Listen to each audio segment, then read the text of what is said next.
नमस्कार दोस्तों। जैसा कि आप सब जानते ही हैं कि मिथुन राशि वाले लोग बहुत ही सीधे साधे होते हैं।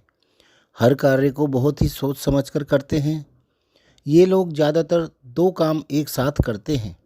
इनका रुझान बिजनेस की तरफ ज़्यादा रहता है क्योंकि इन पर बुध ग्रह का प्रभाव रहता है और बुध वाणी का, चंचलता का और बुद्धि का भी कारक है। जिस वजह से मिथुन वाले लोग ज़्यादा बोलने वाले, चंचल और बुद्धिमान भी होते हैं। इनको लोगों के बीच में बैठना ज़्यादा पसंद रहता है। इनको अकेलापन बिल्कुल पसंद नहीं आता। ये नए नए दोस्त बनाने के शौकीन होते हैं।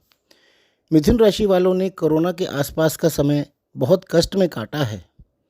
जनवरी 2020 से जनवरी 2023 तक का यह शनि के मकर राशि में गोचर का समय सभी के लिए बहुत ही कष्टकारी था, किंतु मिथुन राशि वालों के लिए यह ढैया का समय था। यह समय सबको याद है।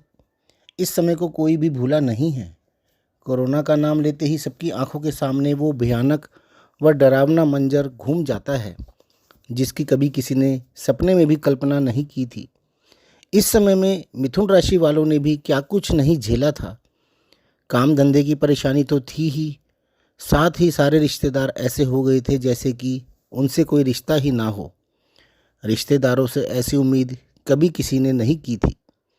इस समय में कोई भी रिश्तेदार किसी के भी काम नहीं आया और कई लोग तो इतने बदनसीब निकले कि उनके तो पैसा भी काम नहीं आया और उन्होंने अपने घर वालों को खो दिया।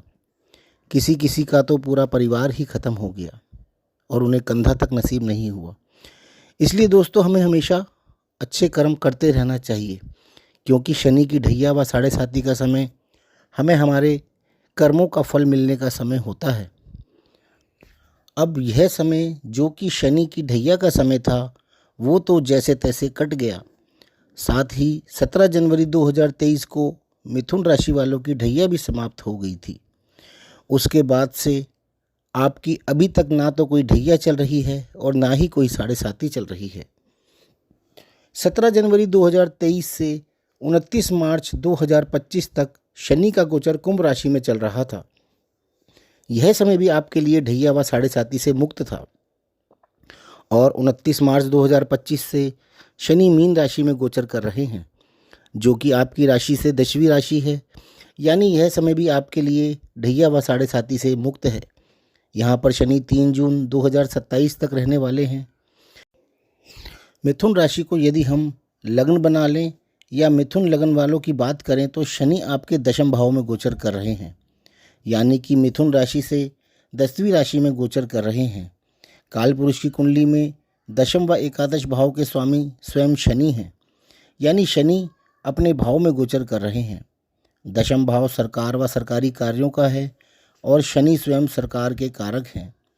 दशम भाव आपके मान सम्मान, पुरुषार्थ व मेहनत का भी है, पद प्राप्ति का है, आपके कर्मों का भाव है। शनि स्वयं इस भाव को कंट्रोल कर रहे हैं तो सरकारी कार्य होने के चांसेस तो आपके बहुत ज़्यादा रहेंगे। पद प्राप्ति होने के और मान सम्मान बढ़ने के भी योग बनेंगे।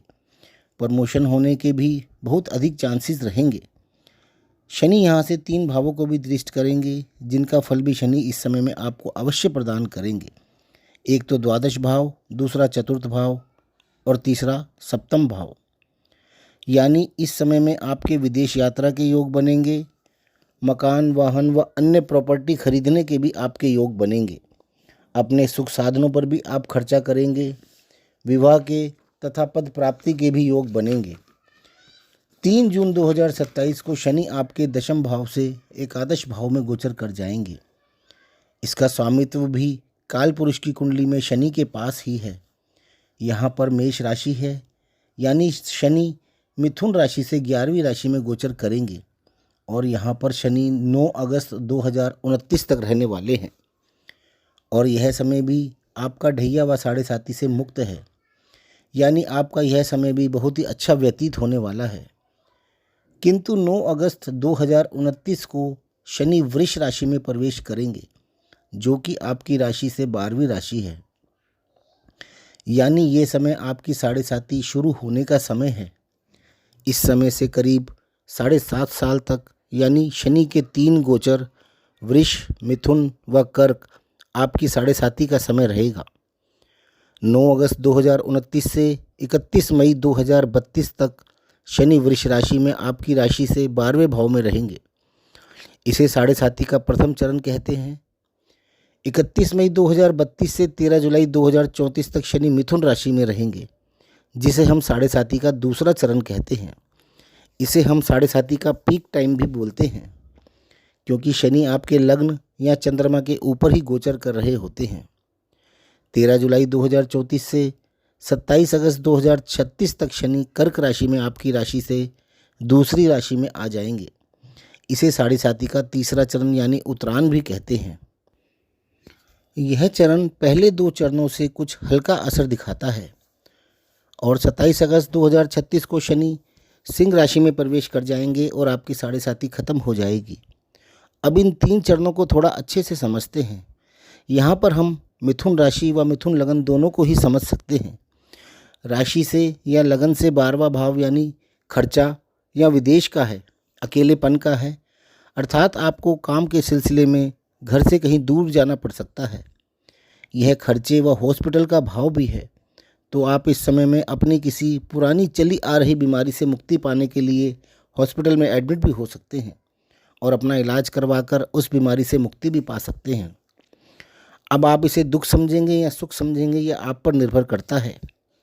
इस भाव को हम एकांत का भाव भी बोलते हैं। तो इस समय में आपको नौकरी के लिए कहीं परिवार से दूर जाकर अकेले भी रहना पड़ सकता है। हो सकता है कि आपकी जॉब विदेश में कहीं लग जाए, तो एकदम से परिवार के साथ जाकर रहना संभव नहीं हो पाता। कुछ समय तो व्यक्ति को अकेले रहकर ही कार्य करना पड़ता है। दूसरा चरण यानी आपकी चंद्र राशि पर या आपके लगन में शनि का होना है। लगन यानी आपका शरीर। शनि आपसे मेहनत ज़्यादा करवाएंगे। शारीरिक मेहनत, भाग दौड़ ज़्यादा रहेगी। आप अपने कार्य क्षेत्र में ज़्यादा मेहनत करेंगे, ज़्यादा काम करेंगे, ज़्यादा पुरुषार्थ करेंगे। इस समय में यदि आप सोचेंगे कि बिना मेहनत किए कुछ मिल जाए, तो यह संभव नहीं है। चंद्र राशि मिथुन पर शनि का गोचर यानी आपके मन पर शनि का प्रभाव ज़्यादा रहेगा। शनि यानी विच्छेद, अकेलापन रहता है। आपका इस समय में किसी बहुत ही खास व्यक्ति से मनमुटाव भी हो सकता है, जिस कारण से आपका मन परेशान रह सकता है, या कुछ और रीज़न हो सकता है जिस वजह से आपका मन बहुत बेचैन भी रह सकता है। या फिर आप अपने कार्य में इतना व्यस्त रह सकते हैं कि आप अपने खास लोगों को या चाहने वालों को या जो आपको बहुत ज़्यादा चाहते हैं, उसमें परिवार का या अन्य कोई भी सदस्य हो सकता है, उसको ज़्यादा वक्त नहीं दे पाएंगे, जिसका कारण बहुत दूर होना भी हो सकता है, जिस वजह से आपको अपने मन पर बोझ या अकेलापन महसूस हो सकता है। इस समय में आपके मन व शरीर दोनों शनि के प्रभाव में रह सकते हैं।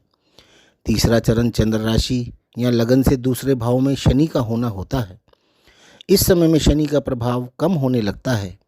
इसे साढ़े साती की ढलान भी बोलते हैं।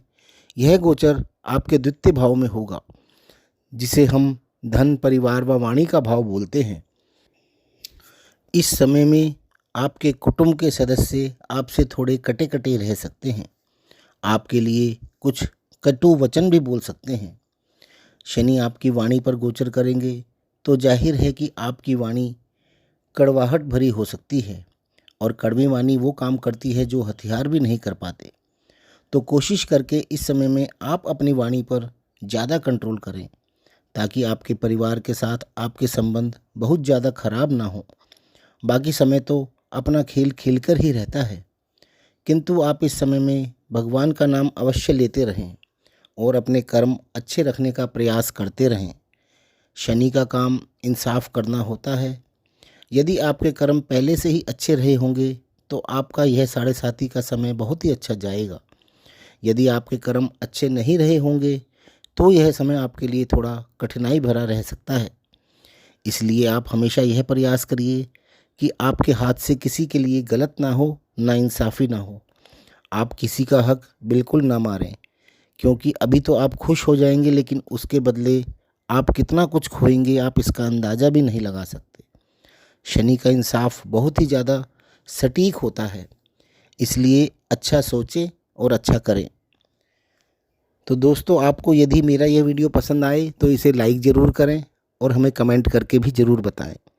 और साथ ही हमारे चैनल को आप सब्सक्राइब भी कर लें ताकि आपको हमारे सारे वीडियोज़ का नोटिफिकेशन मिलता रहे। धन्यवाद।